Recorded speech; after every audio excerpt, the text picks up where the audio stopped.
उत्तराखंड में सियासी सरगर्मियां तेज हो गई है। तीरथ सिंह रावत के उत्तराखंड के वज़राला के ओहदे से इस्तीफा देने के बाद वहां हलचल मची हुई है। तीरथ सिंह रावत 115 दिन उत्तराखंड के वज़राला रहे। तीरथ सिंह रावत अपने मुतनाज़ा बयानों को लेकर सुर्खियों में रहे हैं। हरिद्वार में कुंभ मेले के इनेकाद पर भी उनकी फजीहत हुई थी। बहरहाल रियासत को नया वज़राला मिलने वाला है। आज देहरादून में बीजेपी लेजिस्लेचर पार्टी की अहम मीटिंग है, जिसमें सभी अरकान असेंबली शिरकत करेंगे। इस मीटिंग में मरकजी वजीर नरेंद्र सिंह तोमर मुबस्सिर की हैसियत से शामिल होंगे।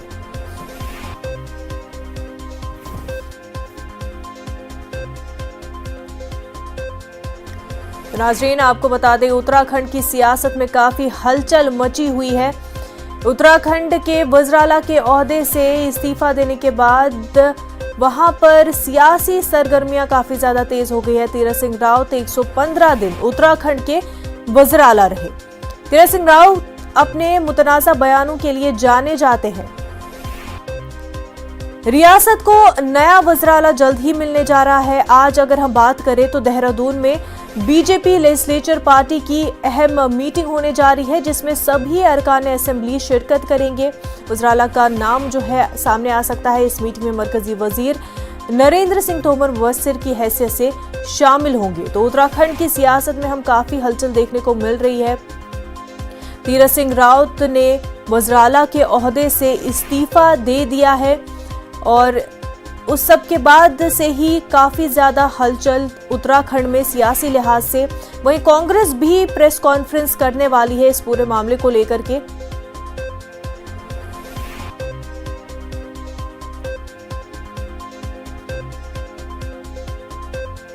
वहीं उत्तराखंड में सियासी सरगर्मियों के बीच कांग्रेस हरकत में आ गई है। सियासी उथल पुथल पर पार्टी प्रेस कॉन्फ्रेंस करेगी। इस प्रेस कॉन्फ्रेंस में रणदीप सिंह सुरजेवाला, हरीश रावत, प्रीतम सिंह और करण मेहरा भी शामिल होंगे।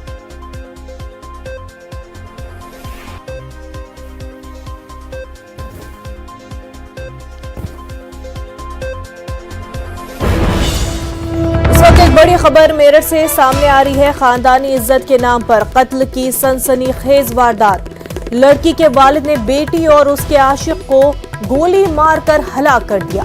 पहले लड़की के आशिक का कत्ल किया गया। घर पहुंचकर बेटी को भी गोली मार दी गई। दोनों की मौके पर ही मौत हो गई। पुलिस ने पोस्टमार्टम के लिए लाशें भेजी है। पुलिस ने लड़की के वालिद को तमंचे के साथ गिरफ्तार किया है। खरखोदा थाना इलाके के भदोली गांव की ये वारदात है। ऑनर किलिंग का ये पूरा मामला है, जहां पर वालिद ने अपनी बेटी और उसके आशिक दोनों का ही कत्ल कर दिया। कातिल को पुलिस ने गिरफ्तार कर लिया है। पूरा मामला खरखोदा थाने इलाके के भदोली गांव का है।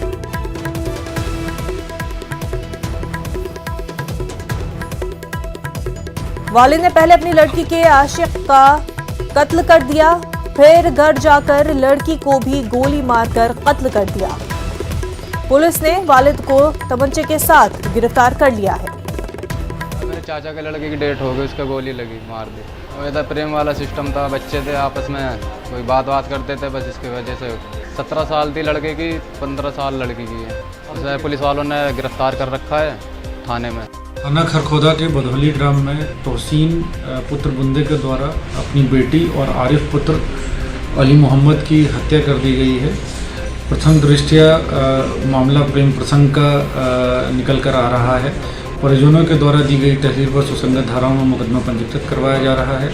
मुख्य अभियुक्त तोहसीन को आला कत्ल के साथ गिरफ्तार कर लिया गया है। अग्रिम वैधानिक कार्रवाई की जा रही है। यहाँ मेरे चाचा के लड़के की डेथ हो गई, उसको गोली लगी। हमारे नुमाइंदे तंजीर अंसार हमारे साथ जुड़ चुके। तंजीर, जहां पर एक तरफ समाज आगे बढ़ रहा है और एक नए दौर की तरफ लोग जा रहे हैं, वहीं पर हमारे माशरे में इस तरह की ऑनर किलिंग्स के वाकयात भी रोनमा होते हैं और इससे कहीं ना कहीं समझ में आता है कि हम अभी भी जहनी तौर पर उतने आगे नहीं बढ़ पाए हैं।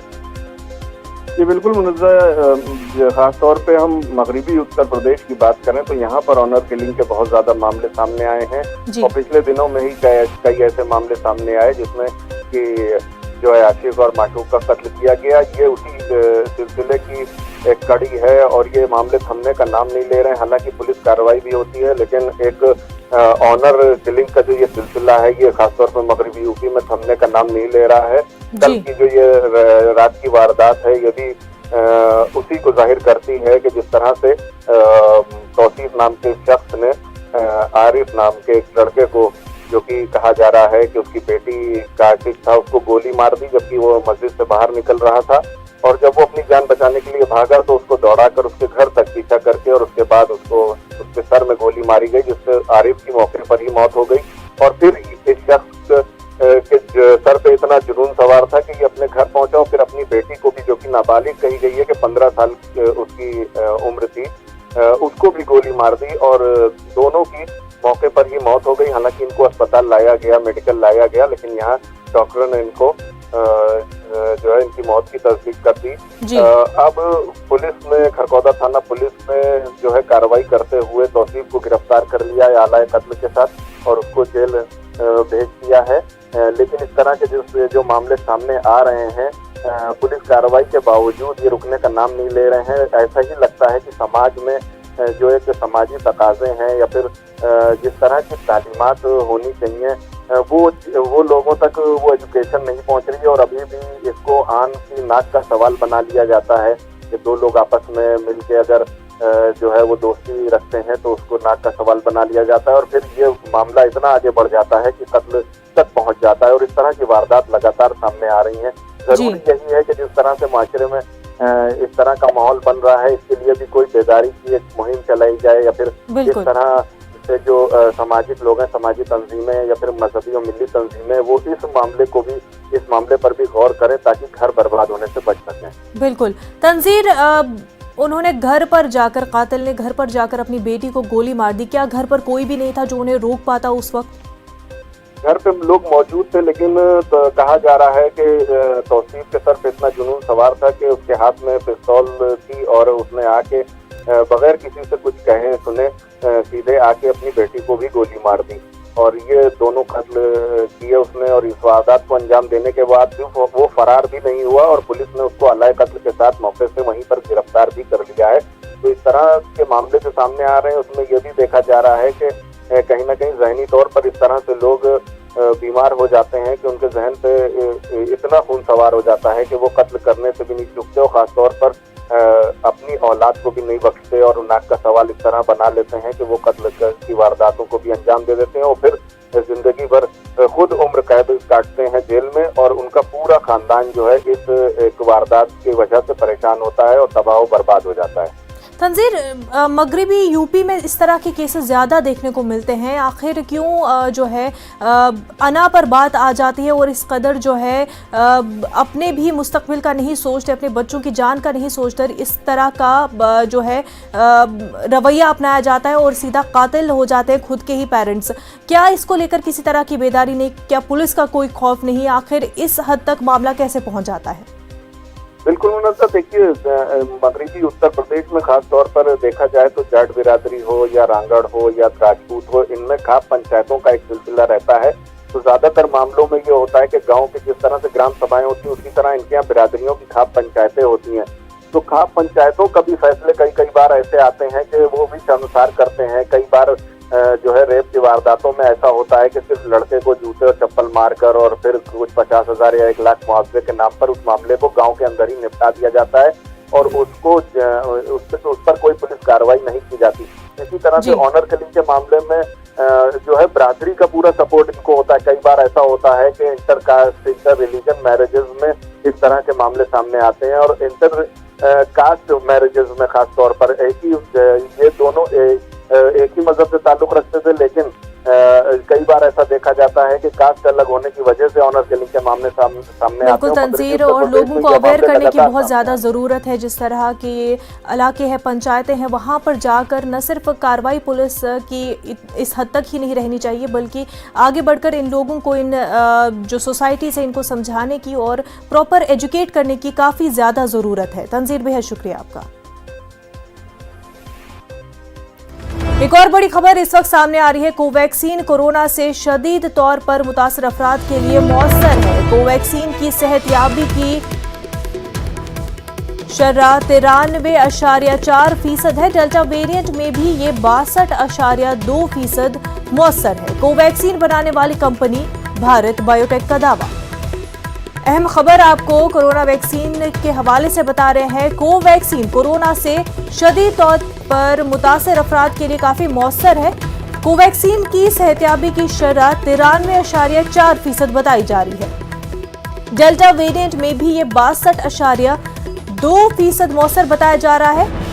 कोवैक्सीन बनाने वाली कंपनी भारत बायोटेक ने यह दावा किया है। आपको बता दें, इससे पहले माना जा रहा था कि डेल्टा वेरिएंट को लेकर के वैक्सीन उतनी असरदार ना हो, लेकिन अब भारत बायोटेक ने दावा किया है कि कोवैक्सीन डेल्टा वेरिएंट में भी 62.2% मौसर है। वहीं अगर हम शदीद तौर पर मुतासिर अफराद की बात करें तो कोवैक्सीन की सेहतयाबी की शरह 93.4% बताई जा रही है। इससे पहले भी यूएस की एक रिसर्च से ये सामने आया था कि कोवैक्सीन काफ़ी असरदार है। चाहे हम अल्फा या डेल्टा वेरिएंट्स की बात करें, कोवैक्सीन असरदार है। और अब भारत बायोटेक ने भी दावा किया है कि डेल्टा वेरिएंट पर भी 62.2% मौसर है कोवैक्सीन।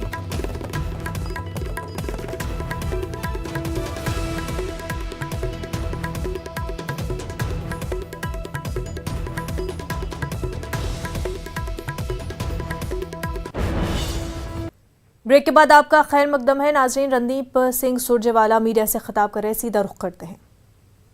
ताकि पूरे देश में आपका रिकॉर्ड बन जाए। और साथियों, राजनीतिक अस्थिरता पैदा करने के लिए भाजपा मशहूर है। याद करिए, दिल्ली में भी उन्होंने एक ही विधानसभा में पहले मदन लाल खुराना जी को मुख्यमंत्री बनाया, फिर उन्हें बदलकर साहब सिंह वर्मा जी को बनाया, फिर बदलकर सुषमा स्वराज जी को बनाया। इसी प्रकार से मध्य प्रदेश में एक ही टर्म में उमा भारती जी को बनाया, बाबूलाल गौड़ जी को बनाया, फिर शिवराज सिंह चौहान जी को बनाया। कर्नाटक में एक ही टर्म में येदियुरप्पा जी को बनाया, सदानंद गौड़ा जी को बनाया, फिर जगदीश शेट्टर साहब को बनाया। और अब फिर कई प्रांतों में वो बार बार खिलौनों की तरह मुख्यमंत्रियों को बदलते हैं। सवाल बड़ा सीधा है और मेरे आदरणीय साथी देवेंद्र यादव जी, प्रीतम सिंह जी, महाराज साहब और टेलीफोन के माध्यम से, क्योंकि उन्हें बहुत बुखार है, हमारे पूर्व मुख्यमंत्री हरीश रावत जी भी इस पर प्रकाश डालेंगे। पर सत्ता की लोलुपता, बंदर बाट सत्ता की, हमारे देवभूमि उत्तराखंड की जो खनिज हैं, अन्य रिसोर्सेज हैं, उनका दोहन केवल यही भाजपा ने किया है। और भारतीय जनता पार्टी का शासन अब शर्मसार हो गया है।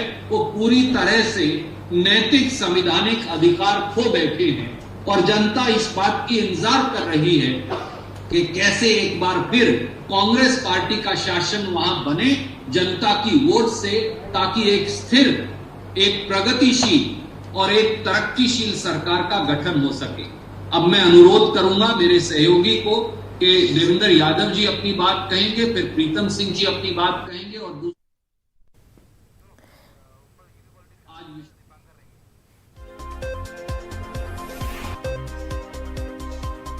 तो उत्तराखंड की सियासत में हलचल मची हुई है। रणदीप सिंह सुरजेवाला मीडिया से खिताब कर रहे थे। हमारे नुमाइंदे दीपांकर बराह रास्त हमारे साथ जुड़ चुके। दीपांकर, उत्तराखंड की सियासत में काफ़ी हलचल देखने को मिल रही है और इसी हवाले से अभी आपने देखा कि रणदीप सिंह सुरजेवाला भी मीडिया से बात कर रहे थे।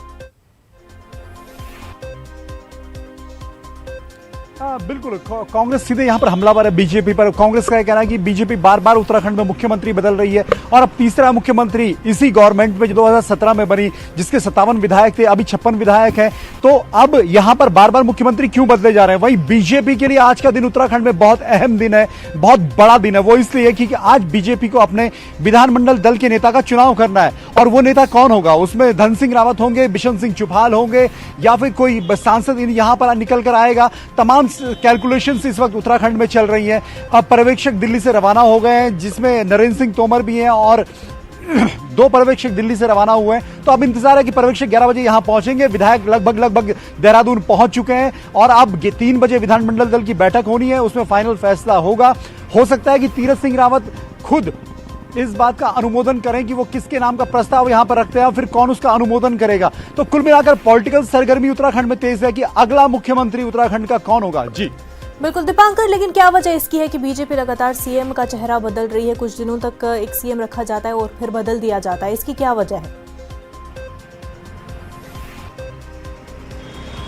बीजेपी का यह कहना है कि हमारा अंदरूनी मसला है कि हम अगर बदलाव करते हैं तो ये पार्टी का फैसला है। लेकिन अगर देखें तो त्रिवेंद्र रावत सरकार के लगभग 4 साल कंप्लीट होने वाले थे और 9 दिन पहले उन्हें मुख्यमंत्री पद से हटा दिया गया, उन्हें इस्तीफा देना पड़ा। बात यह आई थी कि कहीं ना कहीं नाराजगी थी मंत्रियों की, विधायकों की, और सरकार के जो प्लान्स थे उनमें कहीं ना कहीं एक रूपता नहीं थी। कई फैसले, जिस तरह गैरसैंण को मंडल बनाने का फैसला था, राजधानी बनाने का फैसला था, देवस्थानम बोर्ड का फैसला था, कुंभ की तैयारियां थी, संतों की नाराजगी थी, वो त्रिवेंद्र रावत पर भारी पड़ी। और अब जब तीरथ सिंह रावत को 4 महीने हुए तो यहां पर एक संवैधानिक संकट की बात की जा रही है कि तीरथ सिंह रावत जब चुनाव नहीं लड़ सकते, तीरथ सिंह रावत जब विधायक नहीं बन सकते, तो उनको किस तरीके से विधानसभा में लाया जाएगा। और तीरथ सिंह रावत उनका चुनाव न लड़ सकना, इसको एक वजह माना गया कि जब वो इलेक्शन नहीं लड़ पाएंगे तो मुख्यमंत्री नहीं बन पाएंगे, इसलिए उन्होंने ये इस्तीफा दिया है। और अब एक तीसरा मुख्यमंत्री उत्तराखंड को मिलने, माफ कीजिए 11वां मुख्यमंत्री उत्तराखंड को मिलने जा रहा है और इस गवर्नमेंट में ये तीसरा मुख्यमंत्री है, वो भी इलेक्शन ईयर में। जी दीपांकर, ये बताया कि क्या जो उत्तराखंड की सरकार है वो इतनी अनस्टेबल है कि कांग्रेस और दीगर पार्टियां उसको तोड़ सके?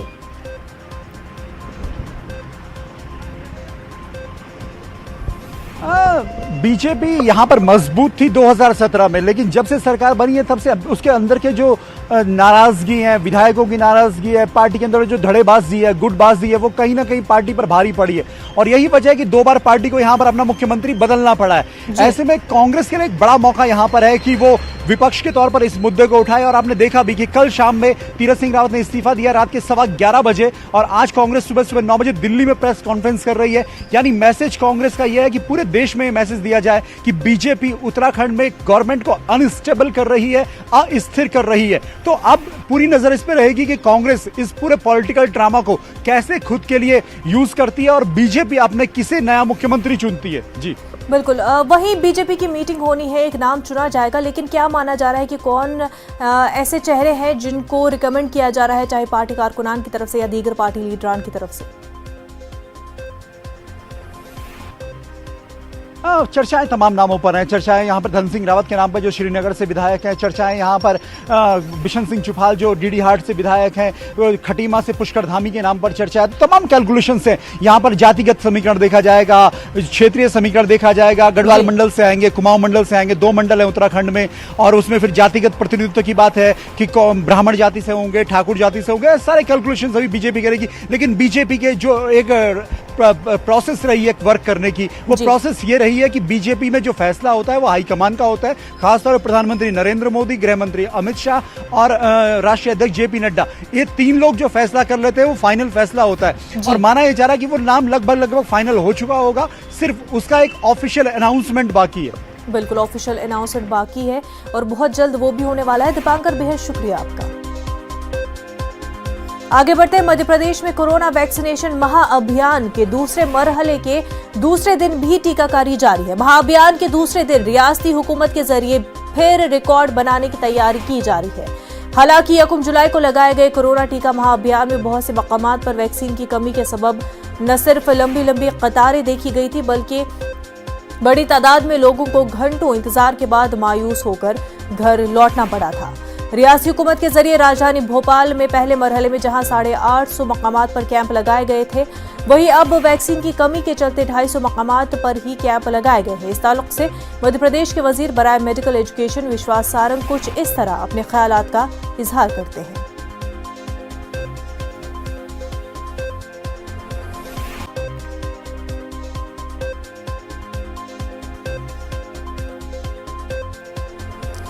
सबको वैक्सीन, मुफ्त वैक्सीन का नारा लगाने के बाद अब मध्य प्रदेश की वजीर सकाफत के जरिए कोरोना टीका लगवा चुके लोगों से 500 रुपए पीएम केयर फंड में देने की अपील ने मध्य प्रदेश में एक नई बहस छेड़ दी है।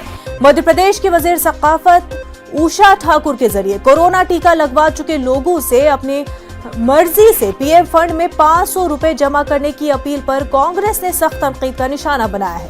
कांग्रेस का कहना है कि एक जानिब बीजेपी शुक्रिया मोदी जी का पोस्टर लगाकर तशहीर कर रही है, वहीं दूसरी जानिब उनकी वजीर के जरिए 500 रुपए पीएम फंड में जमा करने की बात की जा रही है, जो अफसोसनाक है। मुफ्त टीका और पीएम केयर फंड में 500 रुपए जमा करने को लेकर क्या कहते हैं दोनों पार्टियों के लोग, आप भी सुनिए। आप सबसे करबद्ध प्रार्थना करना चाहती हूँ। मैंने भी इस अभियान की शुरुआत की है, तो मेरा निवेदन ये है कि यदि प्रभु ने हमको सक्षम और समर्थ बनाया है तो कोवैक्सीन जो हमको लगी, हम जानते हैं कि प्रति व्यक्ति एक डोज 250 रुपये का है। यदि दोनों वैक्सीन हमको लग चुकी हैं तो मैं सबसे हाथ जोड़ के प्रार्थना करना चाहती हूँ कि रुपये 500 पीएम केयर फंड में जो सक्षम है, जो समर्थ हैं, वो अवश्य डालें। मध्य प्रदेश की बाचाल मंत्राणी उषा ठाकुर का ये बयान कि जिन लोगों ने वैक्सीन लगवा लिए हैं वो लोग जो है प्रधानमंत्री केयर में 500 रुपये का दान करें, बहुत ही लज्जाजनक है। और ऐसा लगता है कि सरकार मुफ्त वैक्सीन देने के अपने वचन से गुलाटी लगाना चाहती है। क्या जो है अगर 500 रुपये दान कर देगी पीएम केयर फंड में सारी जनता इस प्रदेश की, तो क्या ये जो है प्रधानमंत्री धन्यवाद के सारे पोस्टर हटा लिए जाएंगे? हमारे नुमाइंदे मेहताब आलम हमारे साथ जुड़ चुके। मेहताब, वैक्सीन के पैसे ही लेने थे तो पहले ही लिए जा सकते थे, उसके बाद ये अपील करना कि दोनों डोज लग चुके हैं तो 500 रुपए पीएम केयर फंड में दिए जाए, वो पीएम केयर फंड जिस पर पहले ही कई सवालात उठाए जा चुके हैं। मुनज़्ज़ा, यहाँ पे एक समझने की जरूरत है कि हुकूमत हिंद ने वैक्सीन के नाम पर जो बजट मुख्तस किया है वो 35,000 करोड़ का बजट है। जब वैक्सीन के लिए पूरे मुल्क की आबादी के लिए वैक्सीन लगाने के लिए बजट मुख्तस किया जा चुका है और पूरी आबादी को अगर लगाया जाता है तो जो लोगों का अंदाजा है कि वो तकरीबन 28,000 करोड़ रुपए ही खर्च होंगे, यानी उसमें भी पैसा बच जाएगा। और ऐसे में अगर जो मध्य प्रदेश की वजीर सकाफत के जरिए इस तरह की अपील की जा रही है तो उस पर सवाल उठना, सियासत होना लाजमी हो जाता है, क्योंकि मध्य प्रदेश हुकूमत ने बड़े बड़े तशरीफ के पोस्टर लगाए, धन्यवाद मोदी जी, धन्यवाद जो है सीएम शिवराज जी की बात की गई। और वहीं पर अगर मध्य प्रदेश की बात करें जहाँ पर 21 जून को कोरोना वैक्सीन का पहला मरहला महाअभियान चलाया गया था, वहाँ पर रिकॉर्ड लोगों को जो है वैक्सीन लगाई गई थी। वहीं पर हमें देखते हैं कि जो 1 जुलाई को कैंप लगाया गया, वहाँ पर लोगों को वैक्सीन की कमी के चलते लंबी लंबी कतारों में खड़ा रहना पड़ा और लोग मायूस गए। और आज भी अगर हम बात करें तो जो है राजधानी भोपाल में जहाँ पर पहले मरहले में 850 कैंप लगाए गए थे, वहीं पर आज कुल 250 कैंप लगाए गए। और एक वैक्सीन की कमी के चलते एशिया की जो बड़ी मस्जिद ताजुल मसाजिद जिसे हम कहते हैं, वहाँ पर अब तक 3 बार कैंप लगाए जा चुके, जहाँ पर बड़ी तादाद में लोगों ने शिरकत की, लेकिन आज उसमें कैंप नहीं लगाया जा रहा है। तो हुकूमत को तमाम चीजों से अलग हटकर सियासत जो है, जो मुफ्त वैक्सीन फराहम करने का जो वादा है वो फराहम करना चाहिए, और ताकि ज्यादा से ज्यादा लोगों को वैक्सीन लगाया जा सके। और इस कोरोना की जो तीसरी लहर की जो बात की जा रही है, उसके खतरात की जो बात की जा रही है, उससे आवाम को बचाया जा सके। मुनज़्ज़ा, बिल्कुल मेहताब, बेहद शुक्रिया आपका। इस वक्त एक बड़ी खबर सामने आ रही है, कोलकाता से बड़ी खबर है, फर्जी वैक्सीन घपला मामले से जुड़ी हुई इंद्रजीत शाह नामी शख्स को गिरफ्तार किया गया है। सिटी कॉलेज कोलकाता में टीकाकारी कैंप के इनकाद में अहम रोल बताया जा रहा है। पूरा मामला फर्जी वैक्सीन घपले का है। इंद्रजीत शाह नामी शख्स को गिरफ्तार किया गया है। इंद्रजीत सिटी कॉलेज कोलकाता में टीकाकारी कैंप के इनकाद में अहम रोल बताया जा रहा है।